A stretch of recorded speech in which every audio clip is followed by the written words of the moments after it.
karag-karag, welcome back to my vlog. Isang magandang gabi sa inyong lahat mula dito sa Lasak City. So nagabihan ako Kaya nga mo bitang internet diri no, makamatay. Ang hina talaga ng signal. Dito sa loob ng bahay ko wala talaga akong connection. So lalabas ako doon, hulog ako ng piso wifi ba. Tapos yung kanina nga, deadball yung mga piso wifi dito. Wala, jud. Impas galore tayo sa chismisan sa mundo na beauty pageant. Pero hahabol ako mga karag-karag dahil nung bumalik ang internet connection namin dito sa piso wifi, bumulaga talaga at talagang natingkag bitaw ang akong dalunggan sa narinig ko sa pa-interview na to mula sa pa-video at pa-interview ni Sir Hey Adam Hinato tungkol nga dito sa Miss Universe Philippines 2024 na kung saan may nagsalita bitaw si Madam Shamsi Supsup kung ano yung ilalaban nilang kandidata sa darating na MU 2024 sa Mexico, di ba? So siguro naman alam naman natin at nakarating din siguro sa kanila itong mga pa-iskandalong galore na pinagagawa ng Miss Universe Organization, yung mga pa-video, yung mga dayaan na nagaganap, di ba? Yung prangkahang sinabi ni Hello the Universe sa mga kumakalat na pa-intrigas sa kanya, hindi mapa-intrigas, may katotohanan naman talaga kasi mismo sa bibig niya man talaga nanggaling, no? So siguro nakarating talaga to sa Miss Universe Philippines Organization at siguro aware naman sila, di ba?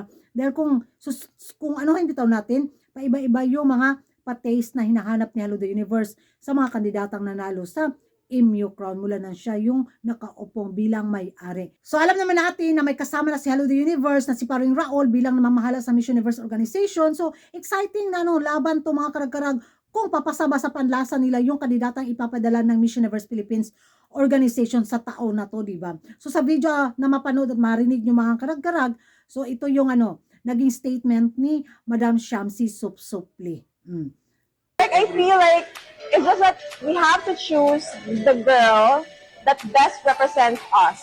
It doesn't matter if yan ang peg o yan ang mold ng Miss Universe. Like for me, it's not about that. It's about, are we proud of this girl that will represent us in the Philippines?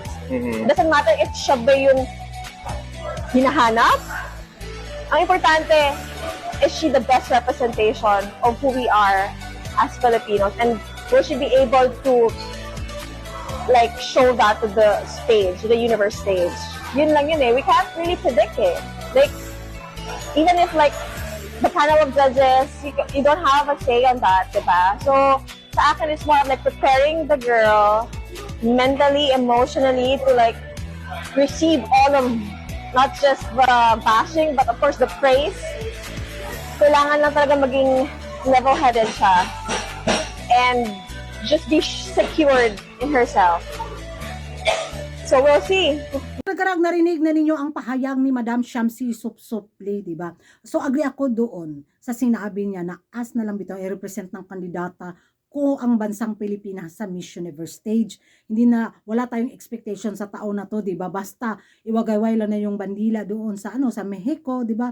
Kasi pag mag-expect tayo na ay windra tayo o makapasok tayo sa highest placement, pero kahit siguro gaano pa kagaling yung kandidatang ipapadala natin sa taon na to o kahit gaano pa ibuhos nila yung effort sa preparation sa taon na to, kung hindi talaga magustuhan ng ni Hello the Universe at ni Paring Raul, wala talaga tayong magawa, di ba? So ang na lang natin dito is i-represent na lang niya yung Pilipinas sa Miss Universe stage. As gusto ko yung linya ni Madam Shamsi Supsup, represent us.